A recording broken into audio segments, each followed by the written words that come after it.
Jéhovah, Saint, Jésus-Christ, Saint, Saint-Michel, Saint, Dieu Tout-Puissant, Saint, l'heure de ta parole a sonné. en vérité. Bénis les cœurs Amen. au nom de Jésus-Christ. Amen. Celui qui ignore son histoire est condamné à la répéter sans cesse. Cette phrase nous conduira dans le thème de la semaine qui est intitulé L'entrée du roi des rois à Jérusalem. Jean chapitre 12, le verset 12 à 16 sera notre texte de base. Le lendemain, une foule nombreuse de gens venait à la fête ayant entendu dire que Jésus se rendit à Jérusalem, Oui, prirent des branches de palmier et allèrent au-devant de lui oui, en en criant criant Hosanna, Hosanna. béni soit celui qui vient au nom du Seigneur, le roi d'Israël. Oui, Jésus trouva un ânon et s'assit dessus, selon ce qui est écrit. Ne crains point, fille de Sion, oui, voici ton roi vient, assis sur le petit d'une ânesse. oui, Ses disciples ne comprirent pas d'abord ces choses, mais lorsque Jésus eut été glorifié, il se souvint qu'elles étaient écrites de lui oui. et qu'il les avait accomplies à son égard. Alléluia. Alléluia. L'entrée du roi des rois à Jérusalem. Cette phrase ou ce thème marque le début de la semaine sainte. Tout ce qui a un début a une fin. Chacun de nous a sa première semaine et sa dernière semaine sur cette terre des vivants. Chacun de nous a sa première semaine, c'est-à-dire la semaine dans laquelle il est né, et sa dernière semaine, la semaine dans laquelle il sera décédé. La semaine dans laquelle il va passer de vie à trépas. Alléluia. Dans la dernière semaine de Jésus, il a marqué toute l'humanité. C'est la dernière semaine de Jésus qui nous amène dans le thème de la semaine qui est intitulé L'entrée du roi des rois à Jérusalem. Depuis des lustres, la terre a connu des rois. Mais pour marquer la différence, Jésus, lui, n'est pas un roi. Lui, il est le roi des rois. Alléluia. C'est lui qui change les temps et les circonstances. C'est lui qui renverse et établit les rois. C'est lui qui donne la sagesse aux sages et la science à ceux qui ont de l'intelligence, a dit la parole de Dieu. Jésus est venu dans ce monde pour une mission bien précise. Alléluia. Celle de sauver le monde. Sa mission, c'est de sauver le monde. Car Dieu a tant aimé le monde, il a envoyé son Fils unique. Car depuis la nuit des temps, aucun roi n'est, comment dirais-je, a donné sa vie pour l'humanité. Alléluia. Par contre, la prophétie qui était sur Jésus-Christ, c'est que Matthieu chapitre 1, le verset 21 dit, c'est lui qui sauvera les hommes de leurs péchés. C'est lui. Alléluia. Donc, le moment étant venu, Jésus doit démontrer son autorité royale. Car dans tous les pays, avant qu'un roi ou un président ne prenne pouvoir, il doit prêter serment dans son capitale. Et la capitale de Judée est Jérusalem. Donc Jésus va à Jérusalem pour prêter serment qu'il est le roi des rois. Alléluia. Mais comme lui-même avait déclaré, mon royaume n'est pas de ce monde. Si mon royaume était de ce monde, mes serviteurs auraient combattu pour moi afin que je ne fusse pas livré aux Juifs. Même maintenant, mon royaume n'est point d'ici bas. Alléluia. Jean 18, le verset 36. Comme je disais, les rois de ce monde prêtent serment et pour se rendre à la capitale, ils ont besoin des soldats, les motards sont devant eux. Symboliquement, toutes ces choses représentent l'orgueil. Même au temps de Jésus, les rois montaient des chevaux. des chevaux beaux et forts pour montrer leur puissance. Mais Jésus, au lieu de ces vantardises, il préfère être humble, lucide. Alléluia. Mais il a de puissance. Pourquoi il ne veut pas démontrer? Parce que lui, il est le roi des rois. C'est-à-dire les autres rois iront à son école. Lui, il est le roi des rois. Voilà la différence. On pouvait dire l'entrée du roi Jésus à Jérusalem. Non, non, non, non, non. Ce n'est pas à lui d'aller à l'école des autres rois, mais ce sont les autres rois qui iront à l'école de Jésus-Christ. Sinon, ils vont rester dans ce monde sans rentrer dans le livre de vie. Alléluia. La parole de Dieu dit, quiconque s'élève sera abaissé et quiconque s'abaisse sera élevé. Luc 14, le verset 11. Et Jacques 4, verset 10 dit, humiliez-vous devant le Seigneur et il vous élèvera. Alléluia. Donc, une semaine avant sa mort expiatoire, il vient à Jérusalem pour sacrifier la tradition. Donc, à quelque distance, Jésus a envoyé 2 de ses disciples en leur disant, allez au village qui est devant vous. Vous trouverez aussitôt une ânesse attachée et un ânon avec elle. Détachez-les et amenez-les. Si quelqu'un vous dit quelque chose, vous répondrez, le Seigneur en a besoin et il a... à l'instant, il les laissera aller. Alléluia. Matthieu chapitre 21, le verset 2 et 3. Posons-nous une question. Pourquoi Jésus a besoin de cet âne pour entrer en Jérusalem? Car, selon son habitude, Jésus se déplaçait à pied partout où il allait. Pourquoi maintenant il a besoin d'un âne? Cette action, par cette action, nous devons comprendre que ce moment est très particulier. Le moment où on chante Hosanna, Hosanna, on criait sur toute la terre, Hosanna le dimanche prochain. C'est un moment très particulier.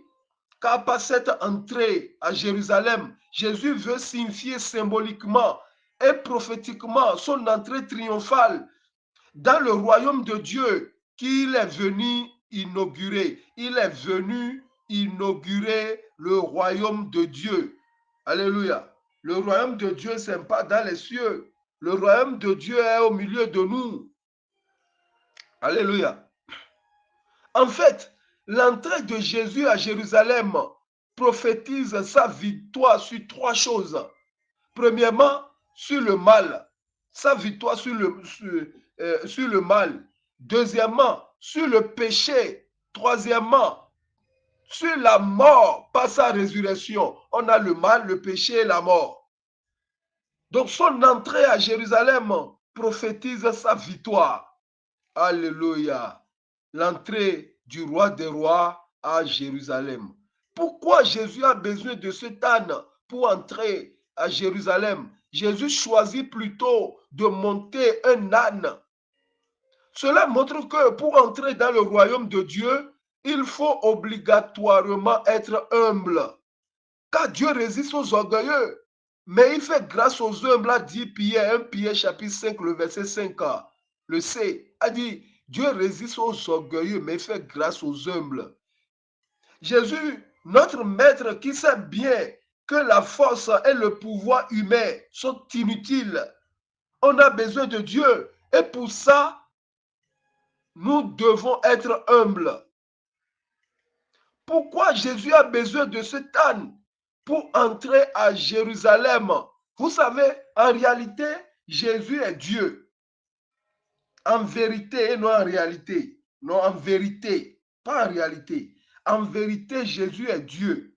Et il n'a besoin de rien ni de personne pour sauver l'humanité, car seul Dieu peut sauver l'humanité. Mais selon le plan de Dieu, Jésus veut avoir besoin de cet âne pour mieux signifier à l'humanité le salut qu'il est sur le point d'accomplir. Plus profondément, on peut se demander qu'est-ce que représente cet âne. Alléluia. À mon avis, cet âne représente chacun d'entre nous.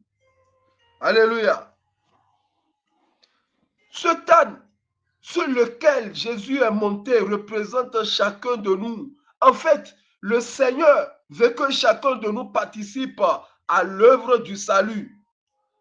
Dieu aurait pu décider de nous sauver sans notre collaboration, mais il en a voulu autrement afin que nous, afin de nous faire participer, oui, à sa gloire rédemptrice. Dieu travaille avec nous. Alléluia. Ainsi, Jésus veut que chacun de nous soit délié comme l'âne afin d'être rendu capable d'annoncer le royaume de Dieu. Nous pouvons donc nous demander de quoi devons-nous être déliés. Alléluia. De quoi devons-nous être déliés pour pouvoir participer à la construction du royaume de Dieu? Peut-être avons-nous de mauvaises habitudes? Le péché, l'immoralité, l'impudicité, le vol, le mensonge, l'idolâtrie. Toutes ces choses font en sorte que nous avons perdu notre liberté d'enfant de Dieu et que par conséquent, nous sommes empêchés de pouvoir répondre à l'appel du Seigneur. C'est ça, l'âne et l'ânesse qui étaient liés, attachés. Mais on a envoyé 2 de ses disciples. On a envoyé la parole et le Saint-Esprit nous délier. C'est la parole et le Saint-Esprit qui peut délier l'homme. 2 de ses disciples, comme Moïse, comme Josué, du moins, ça a envoyé 2 espions à Jéricho. Heureusement que Rahab a pris ces 2 espions et les a cachés. La parole de Dieu, le Saint-Esprit. Alléluia. Alléluia. Alléluia. C'est ça. Peut-être que nous sommes aussi trop attachés à notre propre volonté et que nous ne voulons donc pas vraiment faire la volonté de Dieu. D'autres sont attachés par leur habitude. Il est venu pour nous délier avant de nous envoyer, avant de nous envoyer, avant de nous confier ces tâches, afin de nous donner ces dons. Avant tout ça, il veut nous délier d'abord. Alléluia.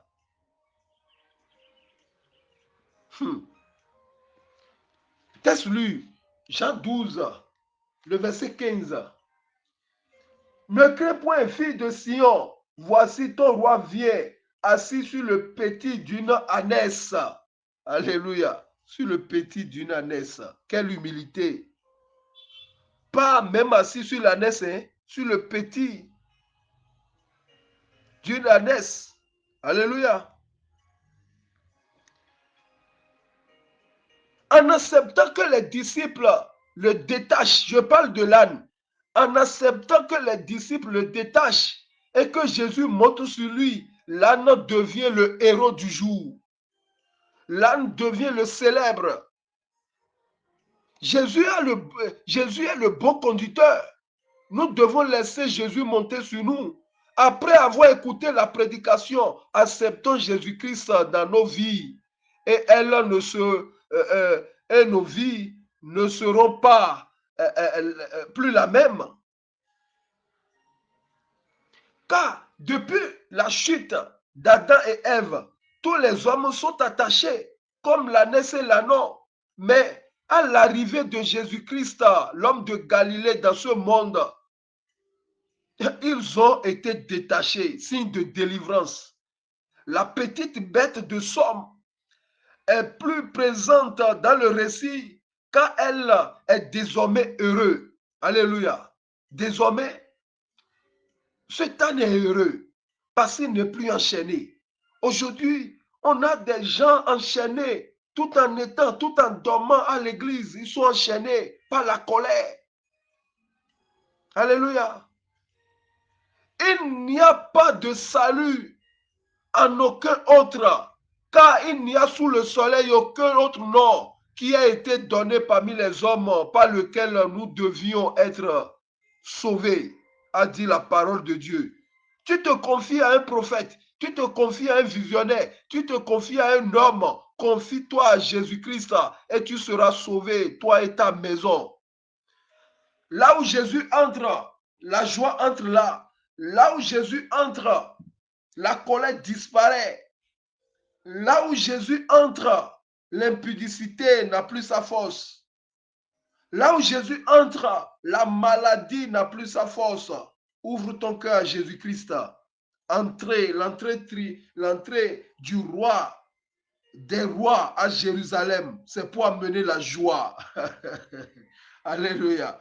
Avant son entrée, il n'y avait pas la joie à Jérusalem. Jérusalem est là seulement de nom, mais il n'y avait pas la joie. Mais à son entrée, les gens commencent par acclamer l'âne. Les gens commencent par acclamer, il y avait de joie. C'est lui, le prince de paix.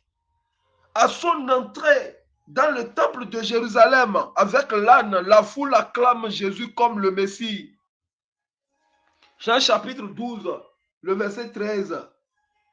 Prirent des rameaux de palmier et allèrent au-devant de lui en criant, Hosanna, béni soit celui qui vient au nom du Seigneur, le roi d'Israël. Alléluia, le roi d'Israël. Hosanna, au fils de David, béni soit celui qui vient au nom du Seigneur. C'est ce genre de chant qu'on va entendre résonner dans les temples ce dimanche. Alléluia. En criant, béni soit celui qui vient au nom du Seigneur, le peuple de Jérusalem reprend les paroles de Psaume 118, précisément le verset 26. Alléluia. Ce qui nous indique deux choses. Le peuple de Jérusalem connaît par cœur le livre des psaumes.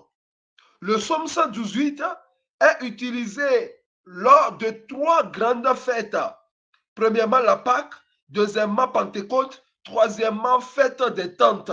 On récite obligatoirement psaume 118. C'est donc avec une prière archi connue que Jésus est accueilli. Jésus est accueilli par la parole de Dieu. Jésus n'est pas accueilli seulement avec des accoutrements, non, avec la parole de Dieu. L'autre info majeure, c'est que en reconnaissant Jésus comme le fils de David, venant au nom du Seigneur, que le peuple de Jérusalem reconnaît sa messianicité. Alléluia. L'entrée du roi des rois à Jérusalem, nous devons comprendre que Jérusalem est le centre de la terre. Donc, l'entrée de Jésus à Jérusalem montre que bientôt toute la terre sera répandue de la bonne nouvelle, en commençant par Jérusalem. Et il a bien précisé à ses disciples le jour de son ascension. Actes chapitre 1, le verset 8. Il dit, mais vous recevrez une puissance, le Saint-Esprit survenant sur vous, et vous serez mes témoins à Jérusalem. Premièrement à Jérusalem, au centre de la terre. Dans toute la Judée, dans la Samarie et jusqu'aux extrémités de la terre. Aujourd'hui, la capitale de notre vie, c'est notre cœur. Laissons le roi des rois, Jésus-Christ de Nazareth, entrer pour nous délivrer de la colère, pour nous délivrer des additions, pour nous délivrer de la méchanceté, pour nous délivrer de la jalousie, pour nous délivrer des querelles incessantes. Il se tient à la porte et il frappe, tel l'a dit Apocalypse 3, le verset 20. Soyez bénis abondamment au nom de Jésus-Christ, Jéhovah, Jésus-Christ, Saint-Michel, Dieu Tout-Puissant. Cet esprit vient en nous, agit en nous, touche nos cœurs au nom de Jésus-Christ. Amen, amen, amen, au nom de notre Seigneur Jésus-Christ. Alléluia, alléluia, Alléluia, alléluia, alléluia, alléluia, alléluia.